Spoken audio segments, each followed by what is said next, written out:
Okay. Here with Coach Blue. Coach, we got a good career to talk about, both as a player and as a coach. So let's start it off with your career as a player here at Hopkinton. How'd you end up starting to play lacrosse? So in eighth grade, I moved to Hopkinton from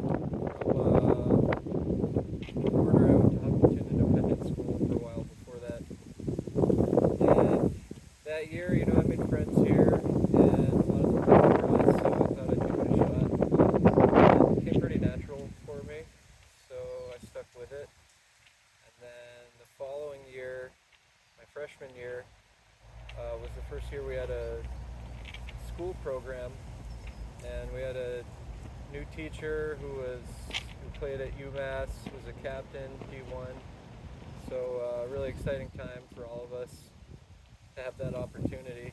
And so yeah, Coach Senator really put a great program into place those first few years. For JV that first year, so it actually gave me a good amount of playing time. I was a long stick originally.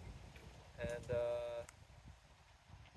yeah, so moving on to my sophomore year, Coach saw I was fast, strong, and had good stick skills, so he put me up at midfield. And I started to make a real impact. I think playoffs that year, I had 3 goals in our quarterfinal game, and that kind of sparked things for me.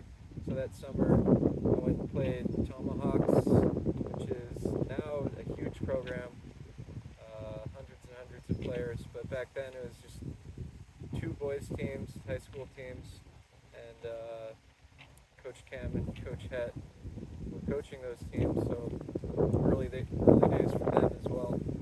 And playing at that level really upped my game to, first of all, practice with Division I players, and then to go to these tournaments. We actually got whooped pretty hard at some tournaments, but to play at that level and against those type of players really taught me a lot and upped my game. So you talked about the Tomahawks and how they started off small and then they kind of evolved into a bigger program nowadays. Do you think that's like the game of lacrosse growing in New Hampshire and really all over the country that's a big factor of that, or something that program has done to really spark the interest? Yeah, I think it's emblematic of what's going on with lacrosse overall, for sure. They say it's one of the fastest growing sports in the country, and New Hampshire as well. That was 20 years ago now that I was a freshman, and the program started, and it's really taken off in the state and in the town as well. So yeah, I'd say that's true. All right. So let's move on throughout like the rest of your high school career. So you talked about your first few years a little bit, and then kind of moved through that. What do you think you took away from playing high school lacrosse that experience taught you that nothing else really could have? So we had a great camaraderie in our class, especially. We meshed well with the other classes, but I think there was 12 of us in my grade who played, and we were really the core of the team. That first team, our freshman year. So we were the first 4 years of lacrosse as a group. So I think that instilled in me that closeness and how important it is to be a team. And then, yeah, so more on an individual basis after that first season with the Tomahawks, I came in strong my junior year with my fellow teammates, and we went from a 4-12 season our sophomore year to 12-4 our junior year, which was a big leap. And kind of secured our place as a contender in D3. I got captain that year, first team All-State, so that was awesome as a junior. And then similarly, a senior year, we were the 1 seed that year. I think we went 13-2. Both junior and senior year, we made the semis, but couldn't crack the code on how to get that championship. But yeah, great time playing lacrosse in high school, and I knew it was my sport and really wanted to play college. So yeah, the recognition I got from the state and from my team as captain, and then playing Tomahawks, and at some tournaments. Really helped me get to that level to be able to play college lacrosse. All right. So did you just play one position throughout your whole high school career, or did you play multiple positions? So first couple years, I was a long pole, playing defense and long stick midi, and then I transitioned to midfield my sophomore year and junior year, and then senior year, I was playing man down defense, man up offense, taking face-offs. Instead of subbing off, they put me on attack so that I was always on the field producing. And so yeah, I got a really holistic view of it. I saw it from the attack, from the D, from the midfield. Never stepped in net. I didn't have the stomach for that. But yeah, that made me a really well-rounded player. And then in college, I went out as a midfielder. Ended up playing defensive midfield. I'm convinced because most midfielders want the glory of scoring goals, but I was willing to, put my head down and play good hard defense, and my coach liked that about me, that I was a hustler and scrappy player like that. Yeah. Do you think there's like a certain thing about lacrosse with like the toughness that you have to be scrappy and be in the middle of the field battling with the rest of the guys out there that you kind of get out of that sport that you might not get out of other sports, but maybe similarly with hockey, or do you think lacrosse is just totally unique in that way? I really think lacrosse is most similar to basketball. Jim Naismith wrote the rules for both back in the 1800s, and yeah, it's just really fast-paced, back and forth, scrappy. Obviously the shooting and the contact's a little different than basketball, but yeah, similar to hockey as well in terms of the pace and the physicality. But I think it takes more mental toughness than anything. Yeah, you'll get some pain. You got to have a high threshold for that, but really you got to be able to just play through it, get your vision up, not be scared of the checks, and yeah, just be tough. Yeah, so you talked a little bit about playing college lacrosse. Can you tell everybody where you went to school and what you went to go study? Yeah, so it was kind of on a whim that I even applied to McGill University. I was planning on going to Wentworth in Boston to study architecture, engineering. But my friend said it's a free application to apply to McGill, and I'm like, hey, why not? And I checked a box that I'm interested in lacrosse, and one day the coach calls me and gives me the whole spiel and convinced me to come up for a recruiting trip. And I went up for 3 days and saw the campus, met the players, saw the couple games that they were playing in a tournament they hosted, and fell in love right away.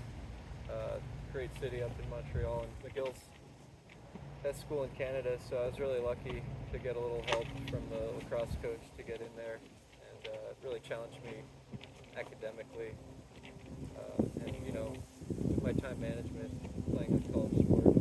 All right, so I know that hockey obviously huge in Canada, but I think that not a lot of people know that lacrosse is also pretty big in Canada. So what I wanted to ask you is a little bit about like how Canadian lacrosse is different from American lacrosse. So can you explain a little bit about that? Yeah, so lacrosse is actually the national sport of Canada, but in reality it's hockey.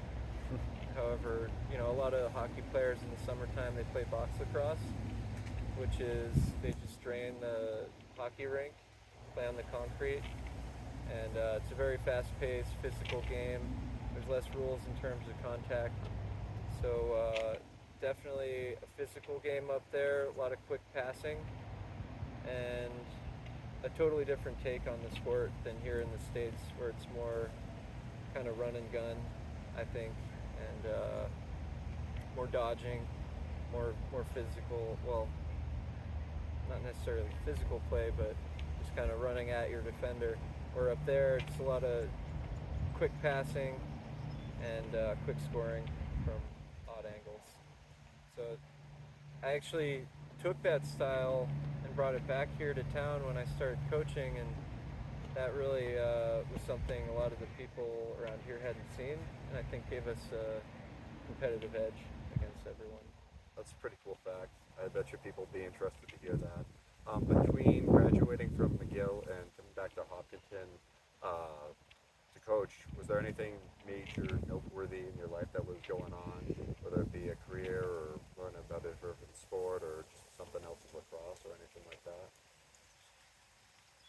Not especially. I took a year off from lacrosse after college, uh, and pretty much sports entirely. Just started working, but I was still interested in it, and lived in New York City for a while, so that was fun, hardworking. But yeah, I came back and I was doing actually pickup ski racing at Pat's Peak, and Mike Quiet was like, "Hey, you played college lacrosse. You should come help me out with the middle school team, coach the guys up." I'm like, "Yeah, I coached in college a little bit. That sounds like fun." So we had a indoor session over at NEC, and the high school team was in there after us, and a couple of the players were like, "Hey, we don't have an assistant coach this year. You should talk to Coach Maynard." So sure enough, I did, and he brought me in, and the rest is history. Pretty cool. So let's talk a little bit about when you first started coaching here, and you first between when you started coaching and when you started coaching varsity here. Those first few years, was there anything about coaching that was just different than you anticipated it? Because you saw the game through the eyes of the player, and now you had to interpret it as a coach. Uh, so I was still pretty fresh as a player going in, and I think actually I had the player mentality as a coach. I didn't skip all those years like a lot of coaches do. They come in a little older, maybe when they have kids, and start coaching. So I was really relatable for the players, I think, and able to see things more from the field than from the sideline. And yeah, that just helped me kind of be in the moment all the time and see things for what they were, kind of live instead of X's and O's, which is very much my coaching style. You know, Yeah. yeah. So I think it's pretty cool about that. So when you first started taking over the varsity program and you had seen how lacrosse works, what was your plan kind of to get Hopkinton into the state championship and win? Again, that Canadian style, a lot of quick passing, great stick skills. We really drilled it in about the stick skills. We're less about conditioning, because to me it's like you work hard in the drills, you're getting your conditioning. You don't need to waste time running sprints. You got to spend your time getting your skills up and working as a team and figuring out each other's peculiarities and play style and how to work with each other and use each other's strengths to the best that we can. Yeah. So Hopkinton lacrosse, I feel like the team definitely has a very unique culture about it, and it's been successful because you've won 4 state championships. You had a three-peat, and then you just won again this year, which is awesome. Congrats on all that success. So, is there a way that you have the guys bonding and do team bonding and stuff like that that you think gives you an advantage with just off the field and just trying to get the guys to really buy into being teammates and stuff like that? Yeah, I've heard some guys call it a fraternity or a brotherhood, and it goes on. It goes beyond just the years that you're playing together. I still stay in touch with my friends who I played with, and yeah, to your question, I think it's important that we all stay positive and have fun at practice and support each other as a team. And when there are issues, we work it out, we talk it out, and that kind of comes back to life lessons. Our goal isn't to win a championship; it's to have fun, be a great team, create some good memories, and but winning is fun, so Yeah. that kind of works out. So, question I have about this past season is Bo, number 1 seed, obviously undefeated at one point this year for the whole entire season until the very end. and they were, yeah, 16-0.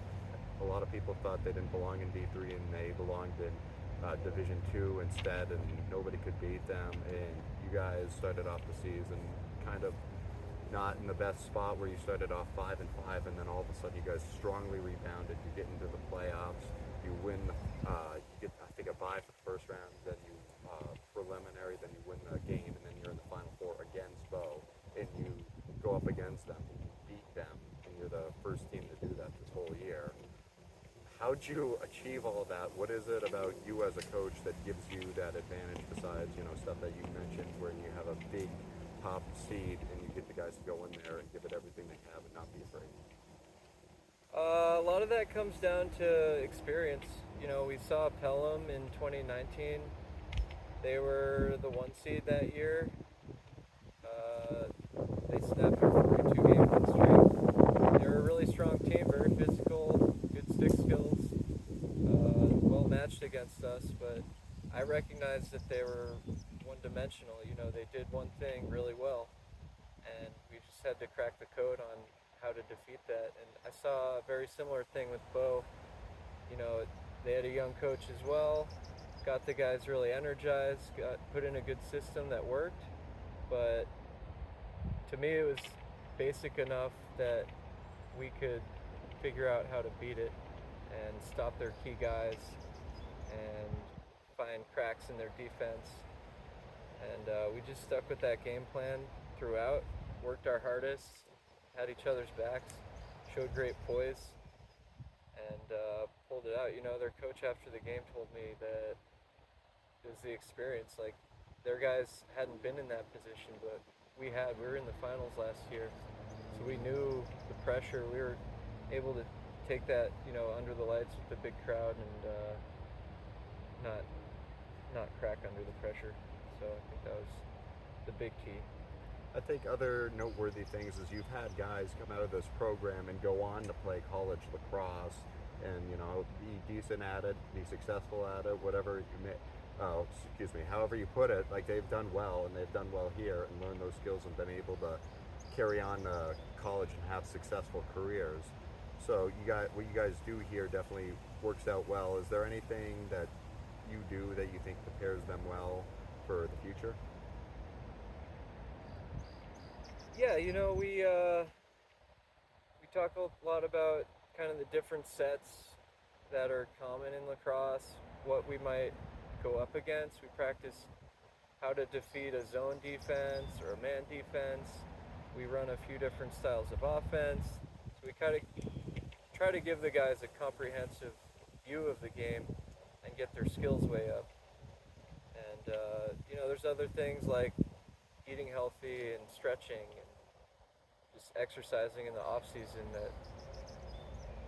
that commitment, throughout your life. It's not just showing up to practice, it's your whole life that you got to be working like that. And I think we've been able to instill that in a lot of guys, and they were interested in playing college ball, and I think they kept those lessons with them and were able to be successful after that. You've had a few of your all-state players go on to come back and coach here this past season. You had Aiden Birds and Eli Standifer who were all-state, and they graduated last year, and then they returned to help coach you guys during the playoffs. What about that role as coaches do you think was cool for them, and how'd you put them into a position where you'd have them not only as a player but back as a coach? Was it different to have those guys back in a different role, or was it just feel the same way? Yeah, so when you make the leap from player to coach, you kind of need to have a slightly different mentality. Steve Chamberlain told me once, be friendly but not friends with. I was substitute teaching, so it was more about that, but I took it into coaching as well. So I think keeping that separation is important. But the bigger thing is, when I was early on as a coach, I had that player's perspective, and I think bringing in current college players to help coach, they really have the view as a player, and they're more relatable than now us old coaches are.